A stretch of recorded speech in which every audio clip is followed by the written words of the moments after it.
আজকে বানাবো ভেজিটেবলের চপ। ভেজিটেবলের জন্য তো বিটস প্রথম লাগবে। বিট নিয়েছি, একটু গাজর কুচি, একটু আলু কুচি, ঘরে থাকা উপকরণ দিয়ে বানাচ্ছি। হঠাৎ মন চাচ্ছে একটু চপ খাবো, তা ডিম দিয়ে করব। আজকে ভেজিটেবলের চপটা ডিম সিদ্ধ করে এরকম পাতলা করে ভেতরে পুর দিয়ে পরে দেখাচ্ছি। ডিম সিদ্ধ করে পিস করে রেখেছি, এখানে একটু লঙ্কা কুচি রেখেছি, আর ব্রেডস্কাম তো লাগবেই, ব্রেডস্কাম গুঁড়ো। আজকে আমি ডিম ছাড়া এখানে একটা বাটার বানিয়েছি। এটা হচ্ছে কর্নফ্লাওয়ার আর একটু ময়দা আর তেল দিয়ে এটাকে একটু ভিজিয়ে রেখেছি, তারপরে ফাটাবো। তেলটা মনে হয় আমার গরম হয়ে গেছে। এই তেলটা কিন্তু একদম বেশি দেওয়া যাবে না। এবার আমি বিটটা দিয়ে দিচ্ছি, কারণ বিটের গায়ে জল থাকে, ওটাকে শুকাতে হবে।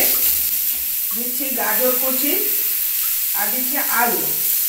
এটাকে একদম ভালো করে কষাতে হবে, ভেতরে যাতে কোনো জল না থাকে। আর এর মধ্যে দিচ্ছি সামান্য নুন।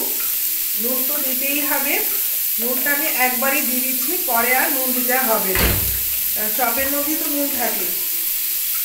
একটু নুনটাও দিয়ে দিচ্ছি, এখানে হলুদ আর লাগবে না।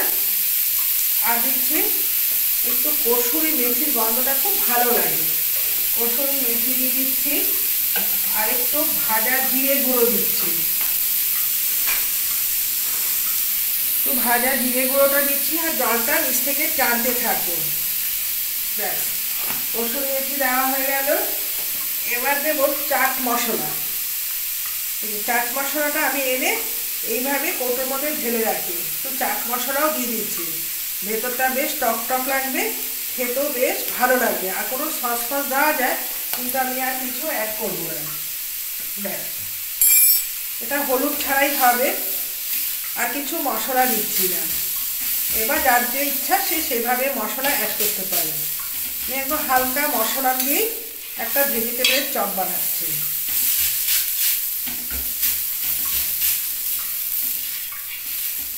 এর মধ্যে আমি সামান্য একটু চালের গুঁড়ো অ্যাড করছি। তাহলে কি হবে, যখন তোমরা ভাজা পোড়া খাবে তেলটা খুব কম লাগে। ঠিক দেখো, একটুখানি চালের গুঁড়ো ওপর দিয়ে ছড়িয়ে দিতে। ব্যাস,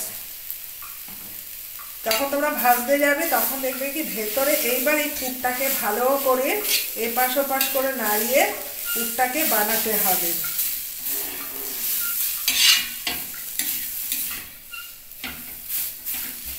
একদম অল্প করে সন্ধ্যার সময়। আর এই বিটটা খাওয়াটাও খুব উপকার। এর মধ্যে বিট পড়ছে, গাজর পড়ছে।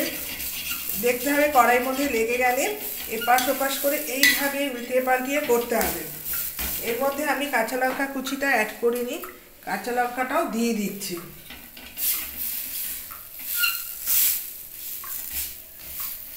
ব্যাস, এরকম করে চেপে চেপে দেখবে ভেতর থেকে জল একটু থাকবে, পুরোটা শুকিয়ে যাবে। আর আমি ঝালের জন্য এখানে সস আর দিইনি, তার মধ্যে চাট মশলাটা কিন্তু একটু টক টক হয়, খেতেও বেশি টেস্ট লাগে, তাই জন্য আমি চাট মশলা অ্যাড করছি, বা আমচুর পাউডারও দেওয়া যায়। এই দেখো, ভেতর থেকে যদি জলটা আছে বারবার আমি এপাশ ওপাশ করে দিয়ে দিচ্ছি, কারণ ভেতরে কোনো জলটা থাকবে না। এইভাবে শুকাবে আর এইভাবে তুলবে, একবার শুকাবে এভাবে তুলবে। ব্যাস, এবার ঠান্ডা করে রাখবো, আবার 5 মিনিট পর আসছি। এটা ঠান্ডা হয়ে গেছে। এর মধ্যে আমি কি করছি, এই যে ডিমটা আছে এর মধ্যে দিয়ে দিচ্ছি, দিয়ে এটাকে আমি এইভাবে ফোল্ড করে নিচ্ছি। আর একটু দিতে হবে,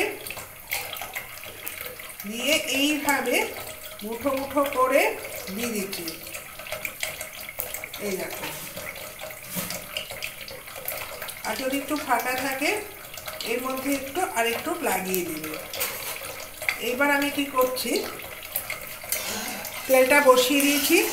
এই যেটাকে এটা দিয়েছি ময়দা আর কর্নফ্লাওয়ার, একটু তেল দিয়ে গুলে নিয়েছি।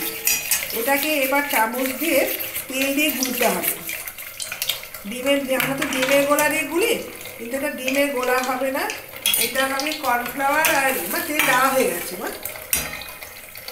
এইবার আমি কি করছি, এইটাকে আমি এবার এই যে এর মধ্যে আমি ডিমের গুঁড়াটা দিয়ে দিচ্ছি। তাহলে কি হবে, এই যে কর্নফ্লাওয়ারটা রয়েছে এইভাবে চপের শেপে করে নিলাম। এই যে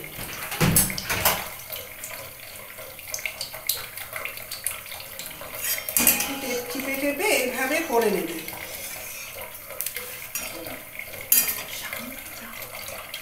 ব্যাস, একটা বানানো হয়ে গেল। পরেরটাও তাই করছি। এখানে বেশ হালকা করে হালকা হাতে এগুলো করে নিতে হবে। তাহলে কি হবে, এই যেটা রয়েছে তেলটাও কম খাবে আর মচমচেটাও ভালো হবে। এবার আবার ব্রেড স্টামের মধ্যে দিয়ে দিলাম।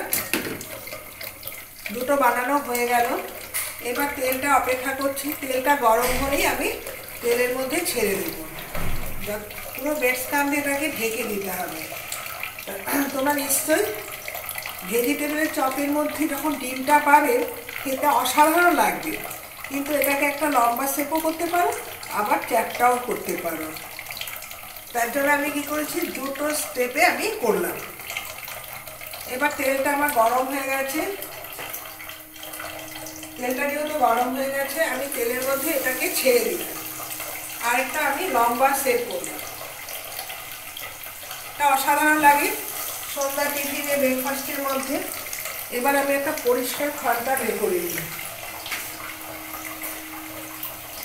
হ্যাঁ, পরিষ্কার বের করলাম, কারণ এইবার তেলের মধ্যে আমি ভেজে নিচ্ছি। দেখো, একদম দোকানের মতো না হলেও ঘরে বেশ ভেজিটেবলের চপটা খেতে এটা একদম হালকা করতে হবে। এই যে হালকা এসে অনেক 5 মিনিট রেখে, যেহেতু আমার এখানে সব কুক করা, ডিমটা সিদ্ধ করা আছে, ভেজিটেবলটা তোমরা দেখেছ আমি আলাদা করে একটু কষিয়ে নিয়েছি। সবসময় তো আর বাইরে খাওয়া যায় না, তা মাঝে মাঝে যদি ঘরে, শীতকাল বিট খুবই উপকার এবং বিট পাওয়া যায়। এই দেখো বেশ সুন্দর, আর এটা সস দিয়ে খেতে দারুণ লাগে। বাড়িতে যদি এরকম বানিয়ে গরম গরম খাওয়া যায় তাহলে বেশ ভালো। ঠান্ডা দিনে তো চপ খেতে খুবই ভালো লাগে। সেই মনে করেই আজকে দেখা একদম তেল লাগে না। তোমরা ডিমের বদলে যদি একটু কর্নফ্লাওয়ার, একটু ময়দা গুলে নিতে পারো, একদম দেখো লাল লাল বেশ সুন্দর আমার ভাজা হয়ে গেছে, একদম দোকানের মতন ভেজিটেবলের চপ। দেখো একদম পারফেক্ট দোকানে। এই ডিম দিয়ে মাঝখানেটা বানিয়ে দেখবে, দারুণ লাগে। তোমরা সঙ্গে থেকো।